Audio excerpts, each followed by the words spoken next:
Pak Sigit itu bisa mendengar nafas dari sosok pocong tersebut.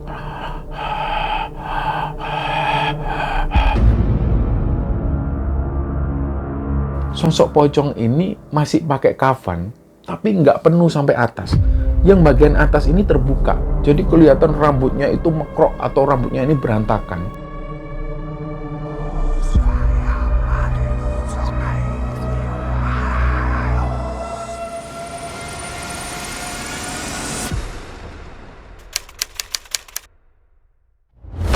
Kamu tahu nggak wajahnya kayak apa? Aduh Pak, wajahnya itu serem. Aku kok inget sama Dari ya, wajahnya itu kok mirip Dari tapi ini lebih kurus.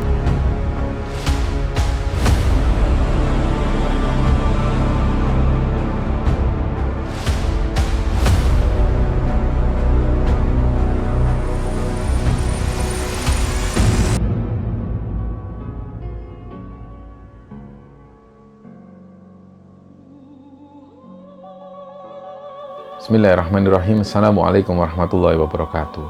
Sobat Kembara Sunyi dimanapun teman-teman berada, pada kesempatan kali ini kami akan membagikan sebuah cerita yang dikirim oleh Sobat Kembara yang bernama Meta, yang asalnya dari sebuah kabupaten di Jawa Timur. Sebelum kita masuk ke ceritanya, untuk teman-teman yang nonton tayangan ini dan belum subscribe, jangan lupa untuk subscribe lebih dulu agar channel Kembara Sunyi ini lebih berkembang lagi dan kami lebih bersemangat lagi dalam membuat konten-konten terbaru di Kembara Sunyi. Dan untuk teman-teman yang telah mendukung kami sejauh ini, kami mengucapkan terima kasih banyak. Semoga amal kebaikan teman-teman dibalas kebaikan berlipat oleh Allah Subhanahu wa Ta'ala.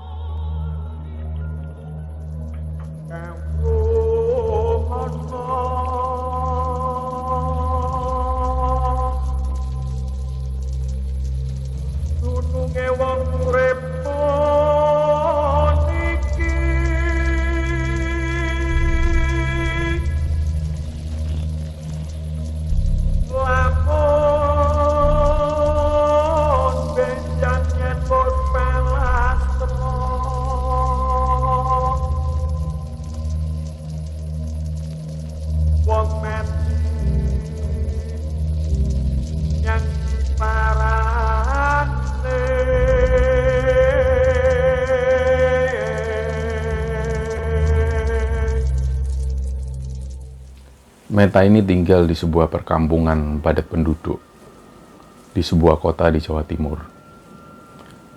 Di sekitaran bulan Februari tahun 2021, jadi pada waktu itu hujan ini turun dengan deras sekali. Waktu itu Meta sengaja bangun malam karena dia ini mau memasuki ujian, memasuki perguruan tinggi. Ada kebiasaan di keluarganya itu, kalau ada salah satu dari anggota keluarga yang menginginkan sesuatu, entah ini ujian, entah ini apapun itulah yang berhubungan dengan akademik, dari situ mereka disuruh bangun malam untuk mendirikan sholat, kemudian belajar dari mulai dini hari itu sampai subuh. Nah, karena waktu itu Meta mau mengikuti ujian masuk perguruan tinggi, dia bangun malam. Setelah dia sholat malam, hujan itu turun dengan deras sekali. Nah, Meta ini duduk persis di sebuah meja. Di sampingnya itu ada jendela. Jendela ini dibuka sedikit supaya dia bisa merasakan angin dari luar. Nah, tiba-tiba pas waktu si Meta ini belajar dengan fokus, dia melihat ada sosok putih. Meta langsung mengarahkan pandangannya ke sana. Ternyata semakin lama semakin dilihat oleh Meta, sosok ini seperti lampu yang padam, kemudian menyala dengan pelan, terus tiba-tiba dengan jelas Meta di situ ngelihat ada sosok pocong. Tapi di situ Meta sudah tahu, sebelum-sebelumnya memang ada isu pocong. Pocong ini selalu menampakkan diri di seluruh warga kampung. Nah, ketika mengetahui itu, Meta diam. Dia melanjutkan belajar sambil dia terus membaca doa. Di salah satu doanya itu dia juga menyelipkan ayat kursi. Dia baca itu terus. Lama-kelamaan dari sudut mata, Meta ini bisa melihat sosok putih ini semakin mendekat ke arah Meta. Nah, dari situ dia langsung ngelihat lagi ke arah pocong ini. disinilah Meta itu semakin bisa ngelihat jelas. Jadi di sini ini ada pocong, artinya sosok ini pakai kain kafan, tapi atasnya itu terbuka, rambutnya ini acak-acakan. Dan mata si sosok pocong ini matanya melotot ke arah Meta. Di situ Meta sempat menggeser kursinya sedikit. Jujur waktu itu dia sempat takut, dan akhirnya si Meta ini terus membacakan lagi ayat-ayat suci. Termasuk diantaranya ayat kursi itu dibacakan sambil terus menatap arah pocong ini. Jadi waktu itu situasinya Meta dan sosok pocong ini saling menatap satu sama lain, dan sosok pocong ini matanya melotot. Setelah itu seperberapa detik kemudian sosok pocong ini tiba-tiba hilang. Nah, hilangnya ini juga seperti lampu yang tiba-tiba meredup dan sudah nggak terlihat lagi. Dari situ akhirnya Meta bilang ke ibunya, "Bu, barusan Meta ini dilihatin sosok pocong." Nah, ibunya langsung bersikeras, "Sudah nak, nggak usah takut. Kita ini orang beriman, nggak usah takut dengan hal-hal semacam itu. Biarkan kampung ini gempar seperti apapun, yang jelas kita orang beriman, mereka itu takut dengan kita, dan kita ini manusia derajatnya lebih tinggi dari mereka. Jangan lupa terus berdoa, terus ingat Allah." Nah, inilah pesan dari ibunya Meta. Akhirnya beberapa hari kemudian, isu tentang pocong ini masih beredar di sana. Banyak sekali warga kampung yang ditakuti. Nah, kenapa bisa terjadi teror pocong semacam ini? Jadi ceritanya kita mundur dulu di sekitaran tahun 2015. Ada satu keluarga pendatang. Keluarga ini terdiri dari bapak, ibu, dan 2 orang anak perempuan. Sepasang suami istri ini usianya kira-kira 30 tahunan. Nah, begitu pertama kali mereka datang, mereka menempati sebuah rumah kontrakan, karena ini adalah perkampungan padat penduduk. Nggak lama setelah mereka tinggal di sana, barulah orang-orang ini tahu si perempuan ini namanya Mbak Dari panggilannya. Dan nama lengkapnya itu ternyata Gandari. Tapi orang-orang memanggilnya Mbak Dari. Beberapa warga kampung di sana ini sudah mengenal Mbak Dari. Mbak Dari sebelumnya tinggal di kampung sebelah. Jadi hidup Mbak Dari dan keluarganya memang seperti itu. Pindah dari satu rumah kontrakan ke rumah kontrakan yang lain. Nah, ketika Mbak Dari ada di sana, Meta dan keluarga ini baru mengetahui bahwa suami Mbak Dari ini adalah seorang pengangguran. Dan yang membuat mereka miris adalah suami Mbak Dari ini, selain dia seorang pengangguran, dia juga doyan mabuk. Sedangkan Mbak Dari sendiri juga penghasilannya ini didapatkan dari bantu-bantu tetangga untuk nyuci baju, kadang masak di rumah orang, atau jaga rumah orang. Nah, ada sisi lain dari Mbak Dari. Mbak Dari ini orangnya judes. Kalau dia dikasih tahu sesuatu yang dia nggak tahu, dia selalu melotot. Kayak dia ini seolah menantang orang yang ngasih tahu. Nah, ini dibuktikan sendiri oleh Meta dan keluarga. Suatu ketika Mbak Dari ini datang ke rumah Meta. Mbak Dari mengungkapkan dia ingin cari kerja. Dia bisa bantu-bantu di rumah Meta. Nah, karena kedua orang tua Meta ini adalah seorang pegawai negeri yang setiap pagi kedua orang tuanya selalu berangkat kerja, dan Meta berangkat sekolah juga. Meta sendiri juga anak tunggal, jadi rumah ini sepi, nggak ada yang ngurusi. Nah, sebenarnya ibunya Meta ini hanya ingin membantu Mbak Dari. Dari situlah akhirnya Mbak Dari diterima kerja, mulailah dia kerja di sana. Jadi Mbak Dari ini datang jam 7 pagi, biasanya bantu-bantu untuk menyiapkan minuman dan juga sarapan. Itu pun nggak terlalu susah, karena sarapan keluarga Meta ini selalu beli di warung, nasi warung. Setelah itu, setelah keluarga Meta ini pergi semua, biasanya Mbak Dari ini membersihkan rumah dan memasak untuk siang harinya, karena Meta pulang dari sekolah itu sekitar jam 1, jam 2. Nah, awalnya nggak pernah ada masalah. Tiba-tiba 4 hari kemudian, waktu mereka semua ada di rumah, waktu keluarga Meta ada di rumah, Mbak Dari ini sudah pulang. Terus tetangga Meta ini datang. Beliau ini menyampaikan, Bu ya nggak usah pakai Mbak Dari lagi. Loh, kenapa Bu? Iya, soalnya tiap hari itu Mbak Nari ini sering masukkan suami, masukkan anaknya. Mereka makan di situ, setelah makan itu nonton TV sambil selonjoran. Nah, yang parahnya lagi itu, kalau sore mereka ini bawa beberapa bahan-bahan masakan dari rumah ibu. Tentu waktu itu ibunya Meta ini agak aneh juga melihat Mbak Nari. Kok seperti ini dari kelakuannya. Tapi akhirnya setelah tetangga ini pulang, ibunya Meta ini berpikir, ya sudahlah, namanya juga memang nggak ada penghasilan. Biarinlah mereka makan di sini. Nah, keesokan harinya ditegur oleh ibunya Meta. Dari, kalau kamu mau ngajak keluar kamu makan, nggak apa-apa, ajak makan sini aja. Tapi nggak usah bawa makanan keluar, nggak enak dilihat tetangga. Nah, waktu itu Meta ini melihat sendiri, pas waktu ibunya Meta ini nasihati Mbak Nari itu melotot kayak nggak terima. Nah, karena ibunya Meta ini orangnya santai, beliau itu nggak terlalu mempermasalahkan hal-hal seperti itu. Akhirnya ibunya Meta ini pun diam, hanya menasihati itu. Tapi Mbak Dari ini responnya hanya matanya melotot, sambil kayak terlihat nggak terima. Nah, di situ yang nggak terima ini Meta justru. Dia masuk ke kamar ibunya, Bu, lain kali kalau ibu nasihatin Mbak Dari, terus Mbak Dari sikapnya seperti itu, matanya melotot, ibu bentak balik aja. Kalau perlu sudah nggak usah dipakai lagi Mbak Dari.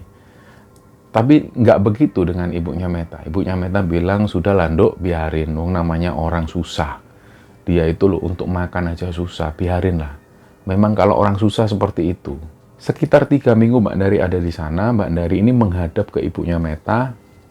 Dia minta supaya gajiannya itu nggak dikasih bulanan. Mbak Dari ini minta supaya dia gajian setiap hari Sabtu. Karena dia merasa kekurangan. Dia harus pinjam sana-sini. Bagi ibunya Meta itu hal yang lumrah, nggak ada masalah. Ya sudah Dari, nanti dikasih setiap Sabtu ya. Nah, berjalanan lagi, 1 bulan lebih 3 hari, Meta ingat waktu itu ada di sekolahnya Meta ini ada sebuah pertunjukan. Nah, dia ini tiba-tiba pengen pakai antingnya. Dia punya anting emas, perhiasan emas yang dikado oleh ibunya. Dicari, Meta ini lupa terakhir dia taruh di mana. Seingat Meta, ini antingnya ini diletakkan di lemari nomor 2 dari bawah.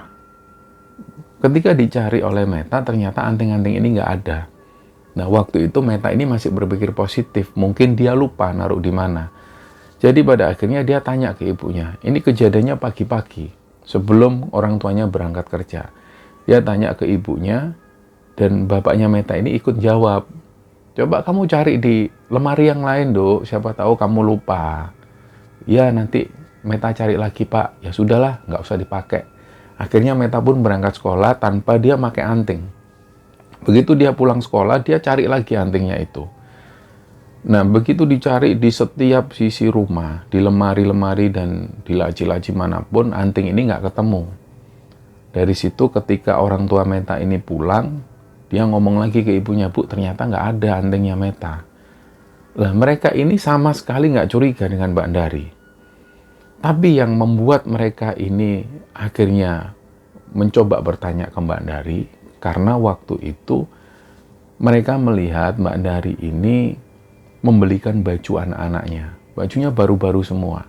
Sedangkan hari itu belum gajian.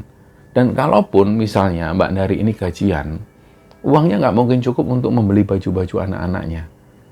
Nah, di situ Meta ini ngomong ke ibunya, Bu, masa iya ya Mbak Dari yang ambil antingnya Meta? Nah, ibunya ini coba menolak pernyataan dari Meta. Jangan gitu, Nduk, nggak boleh nuduh orang, nggak baik. Ya udahlah, mereka diam. Akhirnya beberapa waktu kemudian mereka mulai melupakan, ya sudahlah, anggap aja antingnya Meta ini hilang. Nah, sekitar 2 bulan Mbak Dari ini kerja di rumah Meta, ada lagi satu kejadian.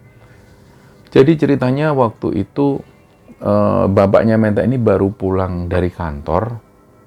Beliau ini sengaja, karena waktu itu beliau buru-buru mau ke toilet, beliau mau buang air besar, beliau ini sengaja membuka celananya persis di depan kamar mandi. Jadi beliau hanya pakai celana kolor, celana pendek kolor. Celana bapaknya Meta ini diletakkan persis di depan kamar mandi. Jadi waktu itu suasananya beliau ini cepet-cepetan masuk toilet. Setelah beliau keluar dari toilet, beliau nggak ngecek isi celana dan lain sebagainya. Beliau pakai lagi celananya itu, beliau masuk kamar, dan setelah itu beliau menjalani aktivitas sampai malam hari. Nah, malam harinya Meta ini minta uang ke bapaknya. Pak, minta uang Pak, Meta mau beli nasi goreng. Oh iya, beli 3 sekalian. Nah, bapaknya nyuruh Meta, ambilin dompetnya bapak di celana. Celananya ada di dalam kamar. Nah, Meta pun masuk ke dalam kamar, diambillah dompet tersebut. Ternyata dompet bapaknya ini nggak ada isinya uang sama sekali. Terus Meta otomatis bilang ke bapaknya, Pak, nggak ada uangnya. Nah, bapaknya sendiri juga heran, wong terakhir masih ada uang. Bapaknya ini baru ambil uang sekitar 600 ribuan. Dan semuanya masih baru-baru karena ambilnya di mesin ATM. Kok nggak ada, nggak mungkin. Terus bapaknya ini ngelihat sendiri, ternyata isi dompetnya ini nggak ada uang sama sekali. Terus bapaknya ini mikir, perasaan tadi beliau pulang dari kantor itu, sebelum masuk rumah, beliau sempat mampir ke minimarket, ambil uang di ATM. Setelah itu beliau pulang karena perutnya mules. Nah, kejadiannya seperti itu. Kalaupun jatuh di mana? Uangnya ini sudah masuk ke dompet. Jadi beliau dari situ mikir. Terus akhirnya, bapaknya Meta ini langsung ngomong ke ibunya Meta, Bu, masa iya Dari ya yang ambil uang ya? Soalnya tadi kan Dari belum pulang waktu bapak ini datang. Ya sudah Pak, besok ditanya aja kalau kesini anaknya. Ini kayaknya sudah mencurigakan ini anak. Nah, selain daripada itu memang selama Dari kerja di sana, ini banyak laporan dari warga. Ada beberapa warga ini yang kehilangan barang, misalnya kehilangan tanaman. Ada juga warga itu yang sempat kehilangan barang belanjaan. Jadi ceritanya ada satu tetangga yang rumahnya ini selalu sepi kalau pagi hari. Jadi seisi rumah ini beraktivitas lebih pagi. Nah, biasanya tukang sayur itu meletakkan sayuran-sayuran pesanan dari orang ini di pagar mereka. Nah, hal itu dilakukan hampir setiap hari. Tapi beberapa waktu orang ini sempat kehilangan sayurnya. Dan pihak penjual sayur ini sudah memastikan sayurnya sudah dikirim, diletakkan di pagar, dan bahkan sudah difoto oleh tukang sayur tersebut. Nah, kejadian inilah yang membuat akhirnya warga kampung ini menuduh ke Mbak Dari. Jadi setelah mendapat informasi ini, ibunya Meta langsung mendudukkan Mbak Dari pagi harinya. Dari, kamu kemarin waktu bapak pulang, kamu kan belum pulang. Bapak masuk ke toilet, kamu ambil uangnya bapak ya di dompet. Langsung Dari ini duduknya lebih tegak, terus matanya itu melotot. Nah, pas dari posisi seperti itu, Meta ini ikut ngomong karena Meta ikut nggak terima. Mbak Dari, kamu itu dikasih tahu orang tua jangan gitu, matanya melotot. Ternyata Dari ini melotot ke arah Meta. Nah, Meta ini akhirnya semakin sebel. Mbak, ini kami ini tanya, karena nggak ada orang selain kamu. Siapa lagi yang ambil kalau bukan kamu? Terus di sini Dari ini semakin marah. Saya ini bukan maling. Saya berani sumpah saya bukan maling. Saya nggak nyolong uangnya bapak. Sumpah demi Allah. Kamu itu sering sumpah kamu di depan orang. Dikit-dikit kamu itu sumpah. Tak denger-dengerin kamu ini sering sumpah. Nggak boleh kamu dikit-dikit sumpah. Kalau kamu memang ambil ya kamu harus mengakui. Kamu jujur. Jangan kamu ini bohong. Terus kamu bersumpah untuk menutupi kebohonganmu dengan sumpah atas nama Allah. Nggak boleh kamu kayak gitu, dosa. Si Dari ini tetap ngotot. Dia melotot matanya sambil dia bilang, enggak, saya berani sumpah demi Allah, sumpah demi Allah. Ya sudahlah Dari, sudah kamu mulai hari ini kamu nggak usah kerja di sini. Ini kamu tak bayar sisamu. Langsunglah dikasih keputusan ini oleh ibunya Meta. Jadi setelah itu Dari ini nggak lagi kerja di rumahnya Meta. Sampai satu ketika ada satu warga ini yang mulai kasihan. Karena melihat anak-anaknya ini yang nggak keurus. Akhirnya satu orang tetangga Meta ini namanya Pak Bakir. Pak Bakir itu sebenarnya nggak butuh dibantu apa-apa. Dia hanya kasihan aja lihat Mbak Dari. Pak Bakir bilang, sudah kamu ke rumah anakku. Jadi Pak Bakir memerintahkan Mbak Dari ke rumah salah satu orang anaknya yang sudah berumah tangga. Diperbantukanlah Mbak Dari di sana. Nah, di sana ini berjalan hampir 2 mingguan Mbak Dari kerja di tempat itu. Tiba-tiba suatu pagi, sebelum orang-orang ini berangkat beraktivitas, mereka itu dengar kayak ada suara bom, dom, Akhirnya orang-orang ini berlarian menuju ke sumber suara tersebut. Ternyata ada satu rumah warga yang sudah meledak, kondisinya ini sudah hancur. Ternyata rumah yang hancur ini adalah rumah dari anak Pak Bakir, dan di situ sudah ditemukan Mbak Dari dan salah satu orang anaknya ini sudah terluka. Dibawalah mereka ini langsung menuju ke rumah sakit, dan barulah warga ini tahu bahwa di dapur itu LPG-nya meledak dan melukai Mbak Dari dan anaknya. Nah, nggak sampai sore hari, warga mendengar kabar bahwa Mbak Dari meninggal di rumah sakit. Sedangkan anaknya ini masih belum sadarkan diri, anaknya masih mengalami luka yang parah. Setelah itu nggak lama kemudian, keluarga dari Mbak Dari yang ada dari Cepu ini datang ke sana untuk menjenguk Mbak Dari dan mengambil jenazah beliau, kemudian langsung dimakamkan ke Cepu. Nah, singkat cerita, beberapa hari setelah itu, ada kejadian-kejadian yang menyeramkan. Jadi pengakuan dari beberapa orang yang biasanya mereka ini pulang malam, kita sebut namanya Pak Sigit. Pak Sigit ini pulangnya selalu malam hari, sekitar jam 11:30 malam. Nah, biasanya Pak Sigit ini selalu masuk kampung itu dengan berjalan kaki. Beliau jalan, beliau akhirnya melihat ada sosok putih di ujung jalan. Pak Sigit ini sudah was-was awalnya. Karena dari awal Pak Sigit ini suasana hatinya ini nggak enak. Beliau selalu mencium aroma-aroma bangkai. Tiba-tiba ketika dia masuk gang, dia melihat ada sosok putih ini. Nah, Pak Sigit ini sudah mau balik. Tapi beliau akhirnya memberanikan diri, beliau masuk lagi ke gang tersebut. Dan sosok putih ini masih ada di sana. Jadi Pak Sigit ini jalan sambil beliau ini ngelihat ke arah bawah.